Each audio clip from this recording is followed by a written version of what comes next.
Así que vamos a por la segunda mujer de este segundo bloque, de este primer día del segundo Congreso Nacional de Igualdad de Oportunidades. En este caso, y a que nos ha acompañado también en el inicio el CEO de Igualia, tenemos a una compañera de Igualia, consultora de igualdad, como es Alicia García Núñez, que nos trae todo detalle del modelo de Igualia de diagnóstico de igualdad de género. La tenemos preparada, atención también, porque lo dice claro y conciso. Ahí lo tenemos. Gracias, Alicia, por estar. El contenido mínimo que deben tener los planes de igualdad a través del Real Decreto 901, lo que nos dice este contenido mínimo es que los planes de igualdad, ya sean de carácter obligatorio o voluntario, constituyen un conjunto ordenado de medidas adoptadas después de realizar un diagnóstico de situación. Son tendentes a alcanzar en la empresa la igualdad de trato y de oportunidades entre mujeres y hombres y a eliminar la discriminación por razón de sexo. Los planes de igualdad se estructurarán de la siguiente forma y, por tanto, tendrán al menos el siguiente contenido. Como decíamos, todas estas directrices vienen del Real Decreto 901/2020 de 13 de octubre, por el que se regulan los planes de igualdad y su registro. Este contenido mínimo debe ser el siguiente: determinación de las partes que los conciertan, ámbito personal, territorial y temporal, informe de diagnóstico de situación de la empresa, o en el supuesto a que se refiere el artículo 2.6, un informe de diagnóstico de cada una de las empresas del grupo, los resultados de la auditoría retributiva, así como su vigencia y periodicidad en los términos establecidos en el Real Decreto 902/2020, también del 13 de octubre, este es de igualdad retributiva entre mujeres y hombres, y definición de objetivos cualitativos y cuantitativos del plan de igualdad. También la descripción de medidas concretas, plazo de ejecución y priorización de las mismas, así como diseño de indicadores que permitan determinar la evolución de cada medida. Identificación de los medios y recursos, tanto materiales como humanos, necesarios para la implantación, seguimiento y evaluación de cada una de las medidas y objetivos. Calendario de actuaciones para la implantación, seguimiento y evaluación de estas medidas del plan de igualdad. Sistema de seguimiento, evaluación y revisión periódica. Composición y funcionamiento de la comisión u órgano paritario encargado del seguimiento, evaluación y revisión periódica de los planes de igualdad. Y también el procedimiento de modificación, incluido el procedimiento para solventar las posibles discrepancias que pudieran surgir en la aplicación, seguimiento, evaluación o revisión, en tanto que la normativa legal o convencional no obligue a su adecuación. Seguimos con este contenido mínimo de los planes de igualdad del artículo 8 y nos dice que contendrá las medidas que resulten necesarias en virtud de los resultados del diagnóstico, pudiendo incorporar medidas relativas a materias no enumeradas en el artículo 46.2 de la Ley Orgánica 3/2007 del 22 de marzo, identificando como violencia de género, lenguaje y comunicación no sexista u otras, identificando, decía, todos los objetivos y las medidas evaluables por cada objetivo fijado para eliminar posibles desigualdades y cualquier discriminación, directa o indirecta por razón de sexo en el ámbito de la empresa. En todo caso, las medidas de igualdad contenidas en el plan de igualdad deberán responder a la situación real de la empresa, individualmente considerada, reflejada en el diagnóstico, y deberán contribuir a alcanzar la igualdad real entre mujeres y hombres en la empresa. Es por eso que nos adentramos ya, a través de esta pequeña introducción del contenido mínimo de un plan de igualdad, en el diagnóstico. ¿Cómo usamos el diagnóstico para construir el plan de igualdad? Como bien sabemos, el diagnóstico de igualdad es una parte fundamental que nos va a permitir elaborar una base sólida sobre la cual construir nuestro plan de igualdad. Al contrario que el diagnóstico, que es una foto fija de un momento concreto dentro de la organización, el plan de igualdad es un elemento flexible, un documento de trabajo a través del cual vamos a implementar medidas que pasarán a formar parte del funcionamiento habitual de nuestra empresa. Es por eso que es muy importante elaborar un plan de igualdad acorde a las necesidades expuestas en el diagnóstico y, en consecuencia, con los resultados del mismo. El plan de igualdad puede dividirse en dos elementos claramente diferenciados: las causas y las consecuencias. No debemos entender las causas y las consecuencias de manera negativa, sino simplemente como elementos que nos determinan las diferentes funciones de los elementos que componen dicho plan. El resumen del diagnóstico reflejado en el plan nos va a servir tanto como causa como consecuencia, ya que identifica la causa, prácticas que generan sesgos de género, y las consecuencias, situaciones de discriminación por género. De la misma manera, estas situaciones de discriminación junto al marco normativo de referencia serán la causa y las acciones positivas dirigidas a 1. Cumplir la normativa y 2. Crear procedimientos para solventar las situaciones de discriminación detectadas. También establecer causas y consecuencias nos va a ayudar a identificar los elementos que deberemos recoger en nuestro plan de igualdad como parte del resumen del diagnóstico, es decir, las causas, y como parte de las acciones positivas, es decir, las consecuencias. Para que quede más claro, a continuación vamos a ver cada área de obligatorio análisis de un diagnóstico, identificando su interpretación y valorando los elementos que nos ayudarán a conformar nuestro plan de igualdad y las consecuentes acciones positivas. Recordamos cuáles son las áreas de obligatorio análisis en un diagnóstico. Estas son proceso de selección y contratación, clasificación profesional, formación, promoción profesional, condiciones de trabajo, ejercicio corresponsable de los derechos de la vida personal, familiar y laboral, infrarrepresentación femenina, retribuciones, prevención del acoso sexual y o por razón de sexo. O, como yo suelo añadir, se trata de que realicemos un análisis transversal de en qué punto está la empresa. Calculamos determinados índices, es decir, tenemos índices de distribución que son porcentajes de cálculo horizontal, que aporta este índice información sobre la distribución de mujeres y hombres, relaciones de género, índice de concentración, que son porcentajes de cálculo vertical, que aporta información sobre la situación de las mujeres con respecto a sí mismas y de los hombres con respecto a sí mismos. Brecha de género se refiere a la diferencia o distancia entre las tasas o porcentajes femeninos y masculinos en los ámbitos de análisis, en nuestro caso distancia de participación o presencia de mujeres en cada ámbito, lo calcularíamos de este modo. Índice de feminización, que es la relación entre el número de mujeres y el número de hombres. Si los valores son por debajo de 1, habría infrarrepresentación de mujeres. Si son por encima de 1, hay sobrerepresentación de mujeres. Y en el caso de que tengamos un valor de 1, estamos hablando de que existe una igualdad completa. En cuanto al proceso de selección y contratación, así es como analizamos las contrataciones en el último año, por eso esa previa de cómo se calculan esos índices o de qué es lo que nos transmiten. En este caso, si tenemos por categorías el proceso de selección y contratación, allá donde en el índice de feminización encontremos ese color lila, estaremos hablando de que se trata de mujeres las que están mayormente representadas, en este caso en el punto. En la banda de apoyo en esta categoría encontraríamos 2 mujeres y 0 hombres, pero si nos vamos, por ejemplo, a gerentes, encontramos 0 mujeres y 4 hombres. Este color amarillo es el que nos diría que los hombres están más representados. En el caso de que encontremos un 0, por ejemplo, en directores, en representación femenina y un hombre, no pondremos ese porcentaje, ese índice, sino que lo que mostraremos es que solo hay hombres y, por tanto, no habrá un número, pero si encontramos un valor, como decíamos, por debajo del 1, estamos encontrando esa infrarrepresentación femenina. Esto se da en todas las bandas, excepto en la primera, de apoyo.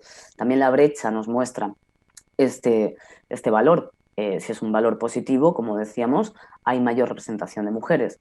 Si es un valor negativo, en el caso, por ejemplo, de especializado, encontramos una brecha de género de menos 15,79. Eso significa que encontramos 16 mujeres y 22 hombres. Así es como vemos representada gráficamente esa tabla, es decir, encontramos esa brecha, también el porcentaje de mujeres y de hombres y cómo se representan en esa tabla.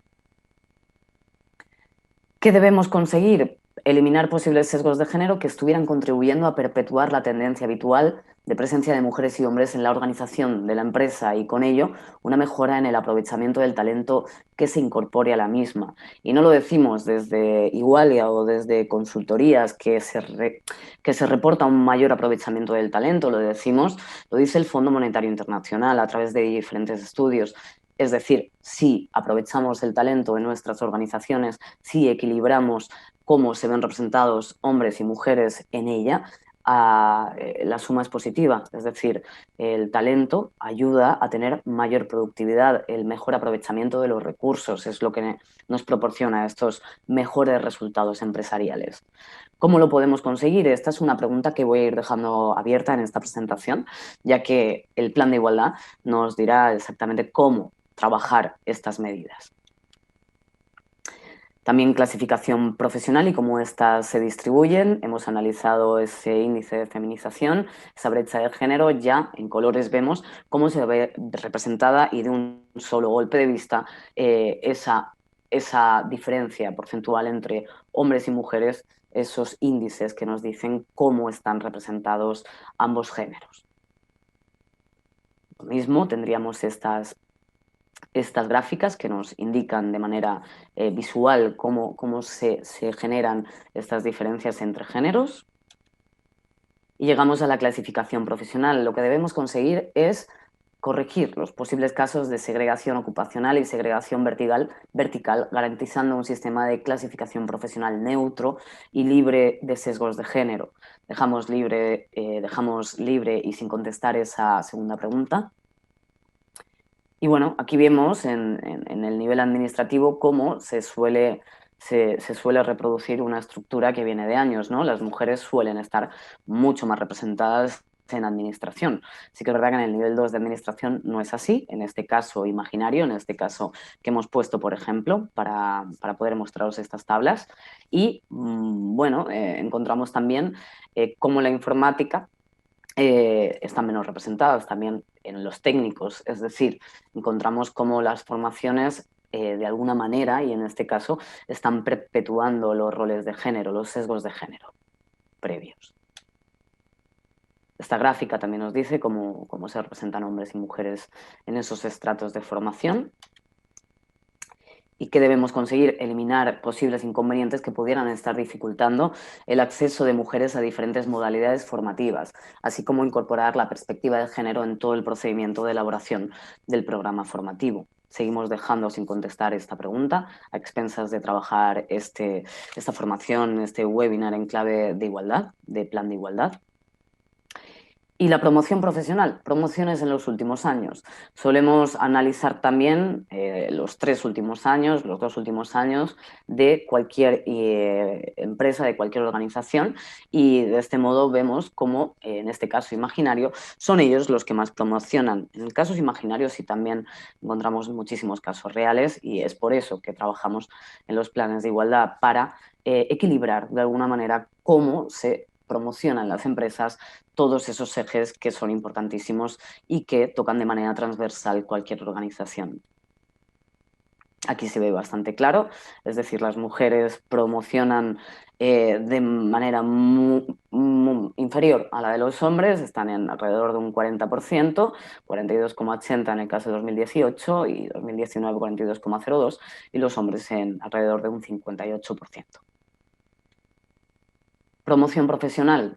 Debemos garantizar que el proceso de promoción no tenga integrados sesgos inconscientes de género que pudieran impedir o dificultar la promoción de mujeres. Esto lo podemos conseguir, pues, obviamente implementando X medidas que dejamos abiertas para ese otro espacio. Condiciones de trabajo. También analizamos la distribución por turnos de trabajo. En este caso, pues bueno, vemos que donde más se utilizan probablemente es así porque la empresa es ciertamente masculinizada, entonces donde más se están viendo representados obviamente los hombres es reflejando cuál es esas características, cuáles son esas características generales de la empresa. En el índice de feminización hemos ido viendo cómo 0,83 se iba repitiendo, es decir, esto nos muestra que atendemos a las características generales de la empresa, cómo está conformada en cuanto a género de una manera muy genérica, valga la redundancia, cacofonía.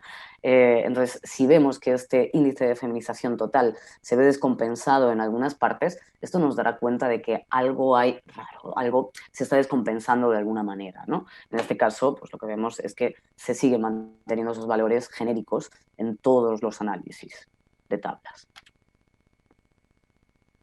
La distribución por turnos de trabajo en clave gráfica.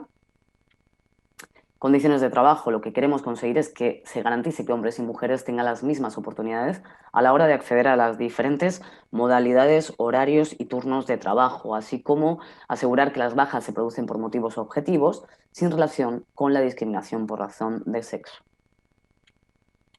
En este caso, ejercicio corresponsable de los derechos de la vida personal, familiar y laboral son las medidas acogidas en el último año. Analizaremos maternidad, paternidad, adopción o acogimiento, reducción de jornada por cuidado de hijo o hija, permiso por enfermedad grave, fallecimiento de familiares. Es decir, vemos cómo ellas son las que hacen mayor uso de estas medidas. Esto nos puede estar diciendo que estamos perpetuando roles de género, que son las mujeres las que están haciendo más uso de unas medidas de cuidado por parte de familiares.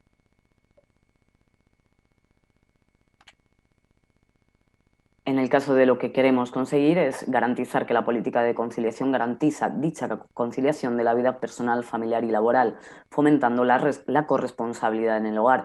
Esto significa que si realizamos medidas en nuestra organización que animen a nuestra plantilla a pues animen o simplemente le informen de que estas medidas existen y pueden ser tomadas, llevadas a cabo por la plantilla, pues no poner el foco en las mujeres. Esto estaría perpetuando cualquier estereotipo de género que nos dice que somos las mujeres las que históricamente y las que deberíamos estar cuidando de nuestros familiares. De ahí que fomentemos en cuanto a medidas la corresponsabilidad. En el caso de lo que queremos conseguir es garantizar que la política de conciliación garantiza dicha conciliación de la vida personal, familiar y laboral, fomentando la corresponsabilidad en el hogar. Esto significa que si realizamos medidas en nuestra organización que animen a nuestra plantilla a pues animen o simplemente le informen de que estas medidas existen y pueden ser tomadas, llevadas a cabo por la plantilla, pues no poner el foco en las mujeres. Esto estaría perpetuando cualquier estereotipo de género que nos dice que somos las mujeres las que históricamente y las que deberíamos estar cuidando de nuestros familiares. De ahí que fomentemos en cuanto a medidas la corresponsabilidad en el hogar. Es decir, que los hombres hagan uso de estas medidas en la misma medida que las mujeres. También analizamos la infrarrepresentación femenina, es decir, cómo se distribuye por género y por nivel jerárquico nuestra empresa. En este caso, pues bueno, como vemos, dirección general está masculinizada, también directores o directoras, subdirectoras y subdirectores también, y gerentes. Estos, jefaturas intermedias, es decir, toda esa banda suele o luchamos para que no esté tan masculinizada. En este caso, ¿qué se muestra feminizado? Pues personal administrativo y personal no cualificado. Estaríamos hablando de una segregación en nuestra empresa que intentaríamos paliar. Aquí se ve gráficamente, de un vistazo. Y la infrarrepresentación femenina se tratará de promover y en última instancia conseguir que los puestos de cargos con responsabilidad estén igual de equilibrados que el resto de la plantilla. Retribuciones, analizaremos también por bandas salariales. En este ejemplo, bueno, encontramos que son las bandas con menos salarios las que están representadas por más mujeres y cómo conforme nos vamos acercando a los salarios más altos, pues la representación femenina es mucho menos patente. Es decir, si un 1 en índice de feminización nos muestra igualdad, en el caso de la banda de más de 65.000 euros de remuneración, sería de las más desequilibradas. Estaríamos hablando de un 0,23 de índice de feminización. Aquí la gráfica que nos muestra esa brecha de género en verde. Y en retribuciones garantizaremos que la aplicación de la política retributiva no genere desigualdades entre mujeres y hombres. Llegamos al final de nuestro análisis y llegaremos a la prevención del acoso sexual y o por razón de sexo. La empresa cuenta con un protocolo de acoso sexual y laboral. Esto suele venir unido. La ley nos dice que debemos establecer protocolos específicos en el caso de acoso sexual y o por razón de sexo en el ámbito que nos compete, el de igualdad. el de igualdad.